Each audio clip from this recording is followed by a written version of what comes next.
Hi, I'm Georgie. And I'm VG. Welcome to our podcast, Diversity and Inclusion, Satisfying the Tick Box. In today's episode, we'll be covering disability. And just to give everyone an overview of what disability is, the actual definition of disability under the Equality Act 2010 states that you're disabled under the Equality Act 2010 if you have a physical or mental impairment that has a substantial and long-term negative effect on your ability to do normal daily activities. So today we have a very special guest joining us, Eva McEneaney, who will be sharing her own personal journey and experiences with us. Eva, could you just give us a quick kind of introduction just to let the listeners know who you are? Sure. Hi guys, thanks so much for having me. So yeah, as you said, my name is Eva. I am from the southeast of Ireland. I was born with a condition called spina bifida, and that is a condition that affects the spine. It's usually from birth. And it's a type of kind of neural tube defect is what they call it. So it can kind of happen anywhere along the spine. But yeah, despite that, I've had a kind of a normal education. I did my undergrad. I went on to do my master's, and then I've been working in tech for the last kind of 5 years or so. So that's kind of me in a nutshell. Thank you, Eva, and welcome to our podcast. So you mentioned spina bifida. Can you tell us a little bit more on how your disability affects you on a day-to-day basis? Sure. Yeah. So with spina bifida, I have I suppose what you would call a milder case of it. So what I do is I can't walk without using calipers and crutches. So calipers is just another term that we use to name kind of leg splints. So I wear leg splints. They're made out of kind of plastic and steel, and I wear them from my toe all the way up to my thigh. So they're kind of awkward things. They're rigid and kind of lumpy. They don't lend themselves well to wearing kind of like shorter skirts or anything like that. But I manage. And then I walk with crutches as well. So without them, I wouldn't be able to. I would have no real power in my legs to kind of stand upright. The area that's mostly affected with my spina bifida are my hamstrings. So my hamstrings would be very weak. And so that's why I need kind of calipers and crutches to get around. If I was to go on very long walking journeys, I would need to use my wheelchair, just because I suppose my stamina wouldn't be that of a normal person. So that I suppose has its implications when I'm going off on day trips or going out with friends. So it's something I need to kind of take into consideration. Other things that can be affected with spina bifida, there can be kind of other kind of bladder and intestinal issues. So I would be very prone to getting urinary tract infections. So that's something I need to kind of keep an eye on as well. But kind of other than that, I'm kind of making sure that I don't get pressure sores from my calipers or anything like that. That's kind of I suppose the disability and how it affects me on my day-to-day basis, really. Thank you for sharing that. Yeah, I'm learning a lot already, and I think it's just taking it back to kind of the very beginning. What was it like for you kind of growing up? Yeah, it's funny. I didn't actually feel a different. I didn't feel different at all. Growing up especially in primary school, I kind of just felt like, kind of like everyone else. Now, I think I grew up getting just being very used to being stared at and people being like, what is that? And obviously, as I've grown up, I've really come to realize that that is just curiosity. So people would just be looking at my legs, being like, what are those steel and plastic things on her legs? And yeah, that's I suppose that's something I've had since I was kind of very young. But other than that, kind of my childhood was very normal. I was very kind of happy. I had a nice group of friends. It wasn't really until I got to secondary school that I really began to see that my disability made me different, and I really kind of began to see the effects that had on me. There was kind of a group of girls that I suppose did I don't know what was what the problem. I think they had an issue with the otherness, I suppose. And as well, I think maybe when I began to kind of work hard at school, and I suppose I did well. I think there might have been a kind of a wow.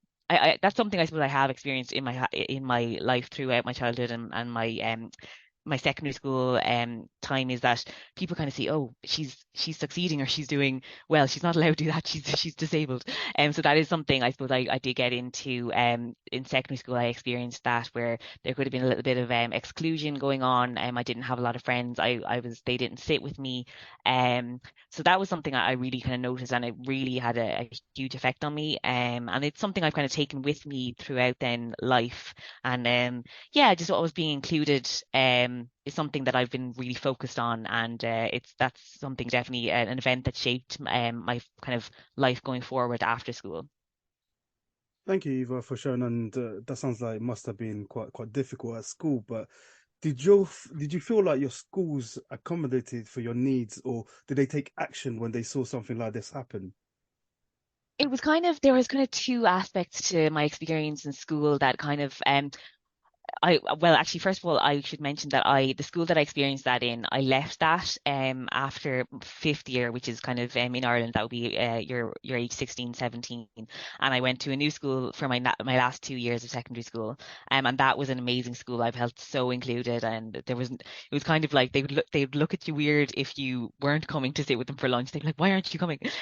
But yeah, but the old school that I wasn't happy in, I just felt there was just a different attitude, I suppose. So like I said, I was excluded, and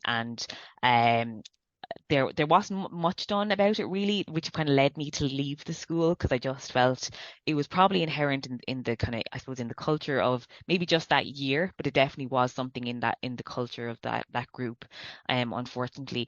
And then there was just kind of disappointing attitudes in terms of there was a lift in the school, and I mean, I was in fifth year. I was 16 years old, and I wasn't allowed to travel on the lift or the elevator, I suppose, by myself, without kind of my special needs assistant, which was kind of just all very disappointing considering I was 16 years old and not able to use a lift by myself. So it's that kind of attitude was disappointing. There was also a very strict like uniform code. So I had trouble because of my calipers. I have trouble getting shoes that fit. So I had awful trouble getting like the kind of the school color in my shoes, or wearing the right kind of shoes. And I suppose that wasn't really met with a lot of acceptance either. They kind of I was told that they'd find it very hard to believe that they couldn't we couldn't find shoes that would suit in the right colors. So it was just kind of, I suppose, things like that that made life a little bit more difficult. Just in kind of in smaller ways, but kind of impactful nonetheless. Yeah, I think so I went to an all girls school, and I can vouch for the bitchiness, so I can't even imagine how it was for you as well. I just think at that age girls can just be so nasty, can't they?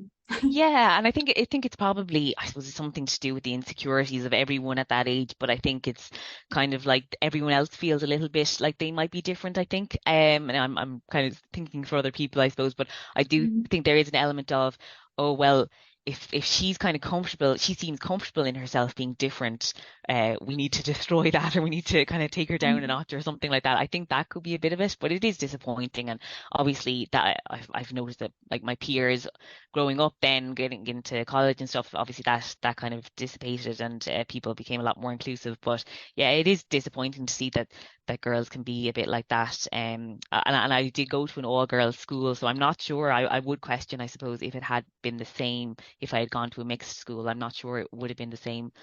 Just knowing, just having been friends with men since then, I'm not sure in a kind of a more mixed setting would that have been the same. I'm not sure. But it's interesting. Yeah, I think yeah, because girls just have at that age so many insecurities, and it's kind of like you're in competition with everyone. So, like you said, they see you kind of comfortable and doing really well. That's probably making them think, "Oh God, why can't I be the same?" And then I guess that's Absolutely. where the projection comes from. Absolutely. Yeah. And I think people kind of see, oh, well, she's managing to do all this with a disability as well. Where am I in that, in like relation to that, or comparing themselves? And yeah, I think that it's sad that it happens, but I suppose maybe a bit of it is natural as well. But I suppose it's just the way it manifests itself. It doesn't need to take the form of excluding people or going out of your way Yeah. to make people feel bad. Yeah. And Eva, I can totally empathize with you. I do have a visual physical condition on my right inner palm. It's called vascular malformation, and it's not very pretty. So when growing up, people at school used to make comments like, "Oh, or am I going to get it now?" But my question to you will be, how should non-disabled people support both those with visible and invisible disabilities? Yeah, I think it's a great question. I think it's all about kind of, I suppose, allyship is really important.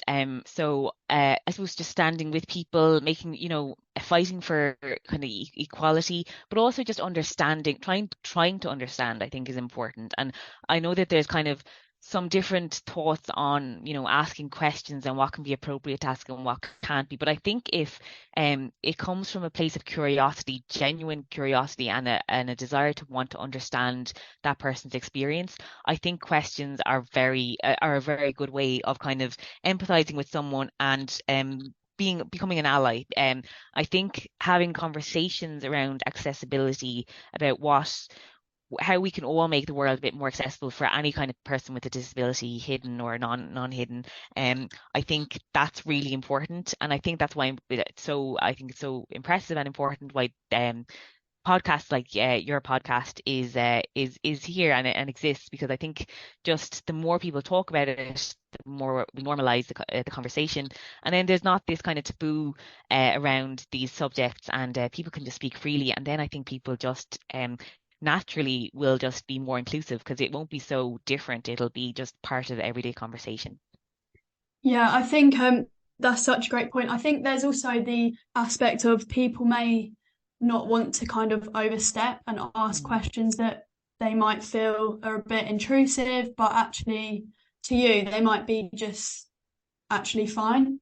Yeah, I mean, there's definitely it's a funny one. I always think of I find it really funny when people say, you know, it hasn't happened to me now in a few years, but I suppose when we were in teenagers, if somebody new met me, they'd be like, "Oh my God, what happened?" As if because to somebody looking at me, it might look like I've say broke my leg or something. And then I say to them, "Oh no, I was actually born like this." And then they tend to get really kind of, "Oh my God, I'm so sorry. I really didn't realize." And it just makes me it's curious to me how people get kind of like they feel like they've mortally offended me just because I was born like this, as opposed to if I broke my leg. I find that really interesting. Mhm.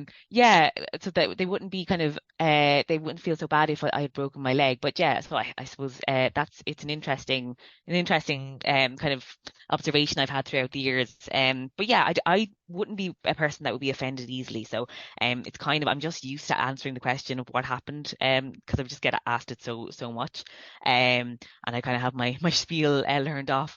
But yeah, I think I don't get offended when people ask questions. As long as it's done in a respectful way, I think it's probably fine. But I suppose everyone has their own kind of their feelings around that as well. Yeah, I think that's why we've another one of our main reasons why we've done this podcast is to just to show that it's actually okay to ask Mm, questions just ab- because you want to find out more and learn how to be a better ally for people. Absolutely, and I try to do that as well. Say with experiences that maybe not be my experience, and things that I wouldn't maybe understand completely or don't have huge knowledge of. So like some aspects of neurodiversity, say, or things like that. I just because I want to understand and I want to be the best ally and support any way I can. In any kind of aspect of diversity or disability. So yeah, I just think it's really important to ask respectful questions where appropriate. And I think taking that first step to having that conversation is a crucial step. And some people, like we mentioned, might be uncomfortable to have those conversations. So taking the first step is definitely one I think that creates an inclusive culture and environment for everyone. Yeah, absolutely. And yeah, and it might be scary to kind of take the step and to think, it might be scary thinking that you might offend somebody, but I do honestly think there is a kind of a difference between asking something respectfully and curiously, as opposed to kind of outright kind of saying, "Oh my God, what happened to you?" Or I think there is a difference, and I think people do know the difference for the most part. And nobody's going to really well, I don't think I definitely wouldn't take huge offense if somebody said the wrong thing or felt like they kind of said something that might offend me. I wouldn't take it to heart. But yeah, I think it's just being mindful of how to ask the questions respectfully. But definitely, I think curiosity is good, and it shows that people care enough to ask. So I think it's always good. Yeah, I think curiosity is the way forward to kind of getting these topics just spoken about more and Mm. yeah, becoming a better ally. Just moving on a little bit. I'm really curious to understand kind of what your experiences have been like living as an adult with a disability. Mm. Yeah. Yeah, I mean, it's been interesting. There's been times where for the most part it's been good. And there have been times like I said, kind of growing up as a young child, it never really affected me. But then I suppose growing up, then as I see kind of my friends doing different things, it does kind of make you think of where I am in my life, and I suppose the things that hold me back, and there without a doubt there are things that my disability holds me back from doing. Um, it's kind of things, say, that people wouldn't necessarily consider when thinking about disability. I kind of like to think of myself as like, well, I always kind of do think of myself as kind of like stuck in the middle of kind of, it's a weird concept, but I'm not disabled enough for some things, and kind of, but I'm too disabled to be kind of like to live a totally normal life, which is interesting. But um, it's so I like for an example, I can work full time, etc., which I'm very fortunate that I have a great job that I love, and and things like that. I can socialize with my friends. I can have I can have a relationship and things like that. Um, but there definitely is like things I need to consider. Say going out even for a night out with my friends, I need to make sure the venue is accessible, or that I can at least manage the steps. Things like that. Travel abroad is always a bit of an ordeal in terms of booking accessible help assistance for the flights and things like that. And then things like even kind of on a more personal level, I suppose in a relationship, you're kind of thinking, so like I have a boyfriend at the moment, and it's kind of just when you're getting into, say, new relationships, you're kind of wondering, oh, is this person going to be scared off by my disability? Or even with friendships, it's kind of like, I hope they don't think that they're going to have to help me a lot, which is always a consideration as well. It's something that I find I struggle with a lot in terms of just I want to be as independent as possible, so that nobody thinks that I am asking them for help, or even just using them for help as well. So that's something that kind of I struggle with a little bit. Yeah, it's interesting. And then of course you have your down days as well with the disability. You're like, oh God, if I didn't have these crutches now, I could be off, like, I don't know, climbing mountains or whatever. Not that I don't know, I don't know if I would like to, even if I didn't have a disability. But it's just things like that, I suppose, as well. As an adult, they have definitely come into fruition a lot more, those thoughts. And yeah, it's just interesting that I didn't have them as a young child, and it just, I suppose, shows how society can kind of shape our thoughts. When you're young, you're kind of carefree. You don't really care what people think about you, and then as you grow up, you just kind of you kind of get more and more input from society and the media, and you kind of, again, say in the media, you don't see people with a disability really on like shows and things like that. So you kind of think, oh wow, I really am different. There's no representation out there. So yeah, it's just there's a lot of interesting kind of duality to my thinking around it. Thank you for sharing that, Eva. I think that's quite a brave thing to do, and you're quite a resilient person. And what you shared here is really personal. And what I wanted to know from you is, I know you're a huge champion for diversity, equity, and inclusion. Why is DNI so close to your heart?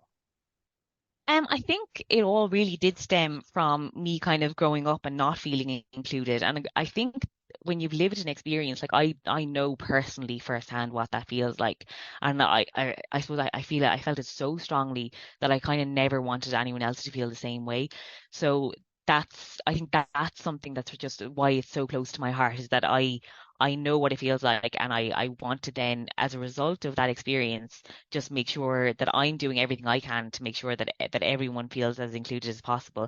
And I also think, going back to, I know it's been said a lot before, but like there is a business case for diversity, that, and it does show that even, I suppose, in business and outside of business, that, the more diverse a group is, the more kind of innovative they are, and just the more interesting they are. So I think the more we can all embrace our differences, would be that with a disability or other kind of types of diversity, I think just the more interesting life is, and definitely more successful groups and teams can be. So I just find that really interesting as well, that there is data behind that.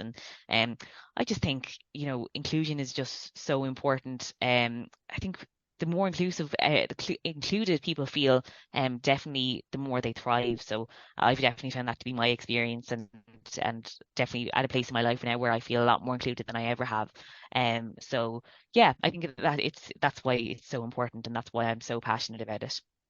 And I think with DNI also ties in nicely to finding your own belonging, because Mm. belonging is as important as DNI as well. Absolutely, yeah. Belonging is so important, and I definitely think that you definitely work at your best when you feel that you belong somewhere. And I think that's so important for people to not only be included, but to feel like they belong. And there's this saying that I always really love. It's you know, diversity is being invited to the party, inclusion is being asked to dance, and that's kind of like belonging as well. I think it's different. It's more than just being included in the conversation, but it's kind of, being asked for your opinions, for your input. And I think that's really, really important. And what we all need to do to make sure we're as successful as possible is to ask the input from people who have different experiences to us, because that's really how we're going to get the most successful results. 100%. I love that analogy as well. I think I'm exactly the same. My reasoning is to just, I think there's just nothing worse coming to work and not being able to be your true self, and working for a company where you can kind of just be yourself and talk about things that you don't have to kind of hide away, I think is just so important. Absolutely. And I think that that's why, in some ways, the pandemic has done an awful lot of good. Coming out of the pandemic, that there are the more, say, remote working or hybrid working roles where people with disabilities who may not be able to go for a full day to an office, or but they can do the same exact job very effectively from their home, where they have all their kind of any equipment they might need. I think that's something that's really good that's come out of the pandemic, that we can thrive in that way. And I mean, I've had experiences in the past employers where I've been kind of told, if I was had a day off, if I was sick due to my disability, for a couple of days in a row, I was told, oh, you're really going to have to start looking after yourself. Which took me back that that I couldn't just, whereas now I kind of, I'm at a place where I can, if I need a sick day, I can take a sick day, but I can also work from home. If I'm just more comfortable, if I'm feeling sick and I'm more comfortable working from home, I can still do a very effective job. But it's just that understanding, I think, that people sometimes we lack in society. And I think just that knowledge that people need different accommodations to do effective job. And I think yeah, it's just a bit of understanding sometimes is important. Yeah, I think there's a lot of things that were not the best about the pandemic, but that's definitely one thing that's so great that's come out of it, is just the flexible working and being able to kind of work from wherever and kind of, yeah, accommodate your own needs. Mm. Um yeah, thank you for sharing your personal journey with us. I'm sure a lot of the listeners will be able to relate to it. And I'm just curious to talk about your workplace journey. Could you just give us a bit of background on how your work life has been to date? Kind of overall, have you had a positive experience? Yeah, so for the most part, so I after college I did an internship in a tech company, which, and I found in general just the tech industry to be very inclusive. There's a lot of emphasis on diversity and inclusion in the workplace, and I do think that it's important to walk the walk and talk the talk, which I do find that the technology industry does. And that's where I've kind of found, I suppose, my home in terms of being passionate about diversity and inclusion and doing work that I love. So the area that I'm kind of where I work at the moment is communications, employee engagement, and also diversity and inclusion. So I'm kind of lucky that I work a little bit in that in my role as well. Um, but yeah, I think there's been, as I mentioned before, there's been some experiences in the workplaces in previous workplaces that I've been to that have not been as positive, that have been outside the tech industry. And yeah, I suppose it's disappointing.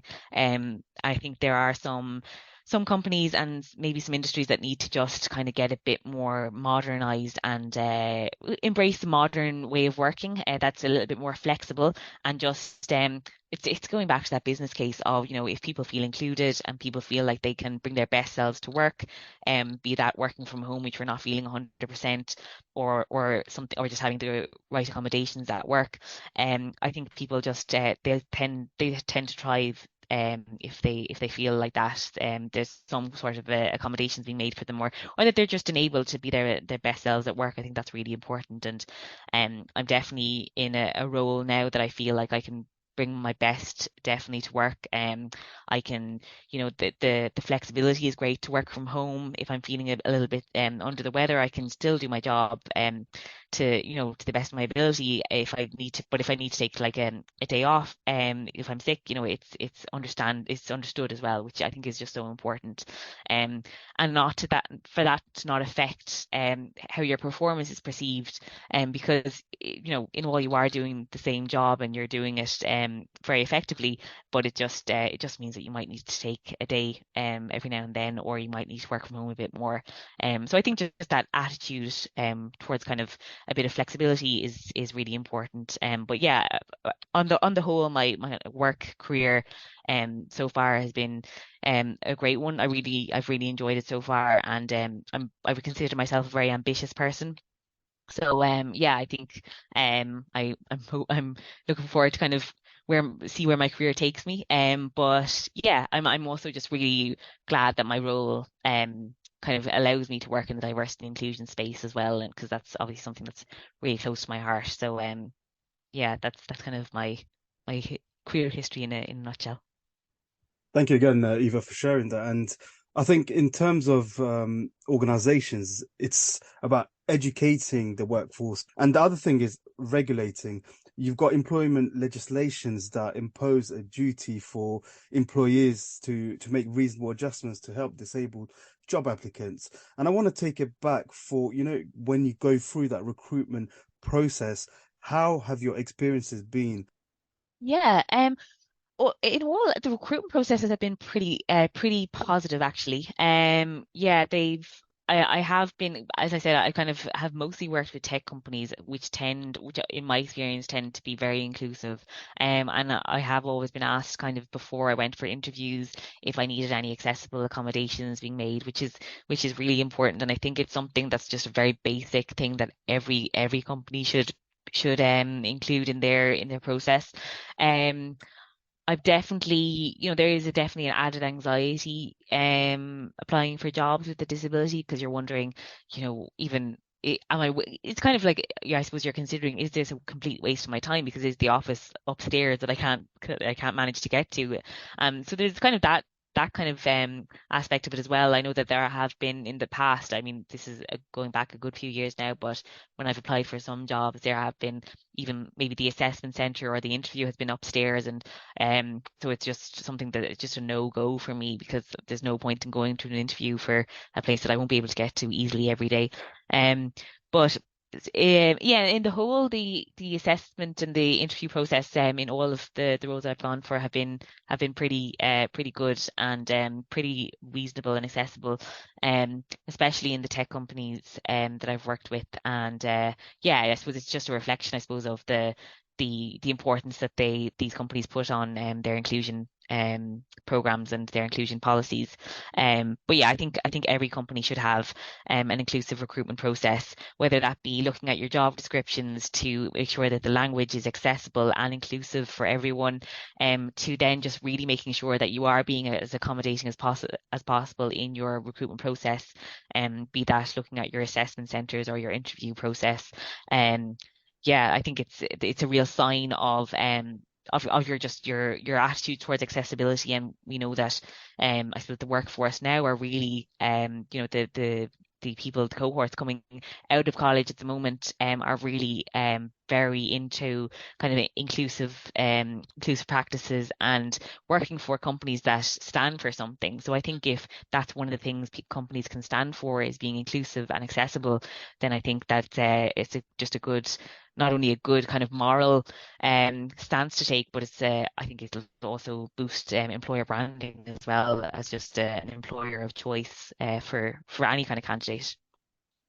Yeah, I'm glad to hear that you've had a good experience with the recruitment process. I think, like you said, it's so important to have inclusive language and things like that. I think for me with dyslexia, I struggle with presentations that you have to do kind of off the bat in a assessment centre day. So I think there's also education around disabilities that you can't see. I think that's also really important. Yeah, because I in my job as well there I have had some experience in kind of being on the other side of the recruitment process. So assessing people, and it has opened my eyes to the different aspects of disability that maybe I might not be as familiar with through my lived experience, but just looking at, like you were saying, Georgie, the different kind of accommodations. Maybe there could be also people who might need a bit more time in assessment centres and things like that. So I think it's important to really look at the different types of accessibility and just make sure that you are accommodating for everyone, be it that with allowing more time or maybe putting on closed captions on your Zoom calls and things like that. I think it's just it's good to have those as a base practice anyway. And I think the way we look at it needs to change sometimes in society, where it's kind of like, oh, there's somebody now coming on board who might have dyslexia or might have other kind of accessibility needs, so we'll change it for them. Whereas it should be, it's changed anyway, and if somebody does happen to need it, then it's there, and it's not a kind of an afterthought or a reaction to something, but it's a pre-thought kind of process that just is very inclusive from the start, so that there never needs to be a kind of an awkward situation where somebody needs to flag that they need this accessibility feature that isn't there already. Because it's something we need to be better at, I think, in terms of just preempting those kind of situations. Yeah, I think it's really important to kind of have that holistic view of things that people may need extra Mm. accommodations for. Do you personally feel organisations are doing enough to support those with disabilities? I think we can always do more. As I said, with my experiences, the companies I have worked for, I have been lucky for the most part that they've been very accessible and inclusive. But I think as well, it is that question that I was kind of saying earlier about how you need to just preempt these situations. And I think the way to do that is to have kind of review boards, have steering committees that have people with accessibility needs on them. So we need to get people who have the lived experience of being somebody who maybe has experienced kind of inaccessibility before, or barriers to these kind of processes before, and get them on board, ask them what their experience is, and ask them how can we improve it, how could we have made this process better for you, so that we can then preempt it for the future, for future candidates. And I think that's the only way that we're really going to move forward, is that we include people with accessibility issues or accessibility needs in the conversation. Because one thing that really kind of gets my goat is that people kind of do all these accessibility changes and accommodations for people who may need them, but they don't consider asking somebody who already has these accessibility needs, who are really the lived experts of these things. So I think that's really important, that on review boards and on when asking for input, we really need to include people who have these accessibility needs, because they are the experts in it. Yeah, 100%. I think also, say if you get the email through that you've got through to the assessment centre day or something like that, I think there should always be, I don't know if this is actually a thing, but I think there should always be a question saying, are there any accommodations that you need on this day? I think, Absolutely. Yeah. And I know that it does happen in a lot of places, but I do think it just should be a very standard basic practice across the board because it's not really that difficult to include. So yeah, absolutely. Just asking like I was saying, guys, but asking people who have that experience, but then asking the person themselves because everyone's individual and everyone needs are different.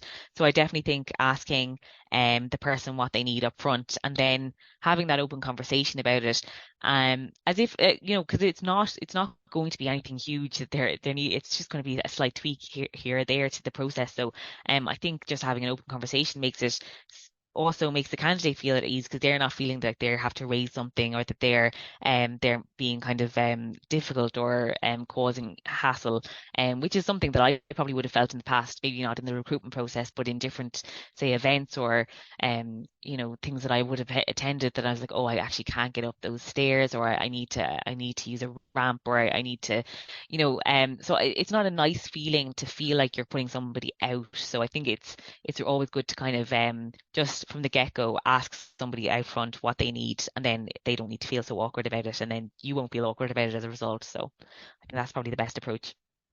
And I completely agree with you, Eva, because it's not just during that recruitment process, but it's also after when that candidate has been hired as well. And it's going to be a continuous learning journey for the organization, but also that individual having that open communication, whether it's with their line manager or with HR, just so that they're provided with those adjustable and reasonable requirements that is going to help them be their best selves at work. Yeah, and I think it's also really important to highlight, I suppose, where people can go for these accommodations throughout their career because, realistically speaking, somebody, I suppose, especially somebody with a disability, but maybe just anyone in general, like their abilities or their conditions might change throughout their life cycle. So, there might be different needs they need at different times. So it might be a good idea then for companies to maybe check in with all of their employees, maybe once a year, being like just asking them what their accessibilities needs are, have they changed, and if they have changed, please let them know so they can just stay on top of accommodating people, and that it shouldn't be something that the person with the needs has to go looking for. And if they do have to go looking for it, it should be at least easy to access the help where they need it. 100%. And the other thing that I wanted to know, Eva, and this comes back to allyship. How can one, so when I say one, that could be a friend, a colleague, someone you meet out in on a night out. How could one be an ally to the disabled community? It's a great question. Um, I think asking where they can help is an important one without kind of interfering too much. I always appreciate when someone says, "Look, I'm not going to interfere. I know that you're well able to do a lot of things, so but just let me know if there is anything you need help with." I really appreciate that statement when someone says it to me, whether it be at a shop where a shopkeeper says, "Look, just let me know if you need me to get you anything down," or just in the workplace, like let me know if you need me to carry your laptop from room to room, or something like that. I think that's really important. Um, but I also think just I suppose understanding as well, and just having that conversation is really important. And not being afraid of those conversations. And then I suppose in terms of allyship, something that it seems basic, but it's something that I've experienced negatively in the past. And I would love people to just consider more is just include people, just include people in the conversation. And you might not think you're being exclusive, but I think the more you look around sometimes at cafeterias, I suppose, in not only workplaces but just in any kind of group setting, and you can see people just sitting on their own outside of a group, and you're kind of wondering, like, why is that? Just include people in group settings, just even from a peer-to-peer perspective, in your teams, and just make people feel like they can be part of your conversations. And I think that's how we all will learn from each other. The more we talk to other people with different experiences, the more we're going to learn. And I think that actually is fundamental part of allyship is to just talk to people and make yourself known to people, and just put yourself out there and just make connections, because you never know where that will lead. And I think that's something that we need to consider in allyship even before anything else. So I just think that's a really basic thing that we all could do more of. Absolutely love that, Eva. Thank you. Yeah, I 100% agree as well. I think every single person wants to feel included. So if there's that one person sitting by themselves or anything like that, just go up and chat to them. I think it can go a really long way, even if you don't think so, because I think there's a lot of cases where people just think they look at someone, oh, they're on their own, and then they think, oh, I wonder what's wrong or whatever, something like that. I think putting that into action just makes such a difference. Yeah, I think just to wrap up, Eva, is there one key takeaway from this episode that you'd like to tell the listeners? I mean, that point you just made now is an amazing takeaway for me. But yeah, for you, is there anything you want I the think, audience to take yeah, away? I think just, I suppose, on the back of that, I think conversations are really important, and I think knowing other people's stories is can really help everybody else gather a bit more perspective. So I just think, learn from people and listen to people when they're talking, and maybe just even, I like we were saying, ask the question about accessibility. Is there anything I can do to make this more accessible for you? Because there are things that, say, for example, me with crutches, you might not consider, say, seeing me walking around with crutches, you might not also consider that if there's a really high stool, that I can't get up on that. Now that's probably a combination of me being just 5 foot tall and also my crutches, but there are accessibility issues that you might not think might arise from things. So I think asking the question, having conversations, being open about it, but yeah, and just I suppose talking to people, hearing their stories, I think is really important. And I just think if we could all maybe take 1 minute a day, if we're walking around and thinking, okay, how can I play a part in making the world a bit more accessible? Whether that being having conversations, or even just as simple as moving a chair out of the center of a hallway that might be blocking a wheelchair user from getting past. Just kind of having that bit of extra awareness, I think, is really going to kind of make the world just a bit of a better place for everyone to live in. And I think if we could all play a part in doing that, I think it would be really make a huge difference to everyone. Thank you so much, Eva. Thank you for sharing your personal experience and also your experience in the workplace with us. And you're absolutely right in terms of everyone's journeys and everyone's story is so different that when people listen to it, they can relate to some aspects or sometimes all of the aspects. So thank you so much for being part of our podcast today and for sharing your experiences with us. Thank you so much, Virginia and Georgie, I really, really appreciated you asking me being on, and I really enjoyed the chat. I just wanted to say thank you again, Eva. You've given such great insight, and I've definitely learned a lot. And I just wanted to say thank you to our listeners as well for joining us this week.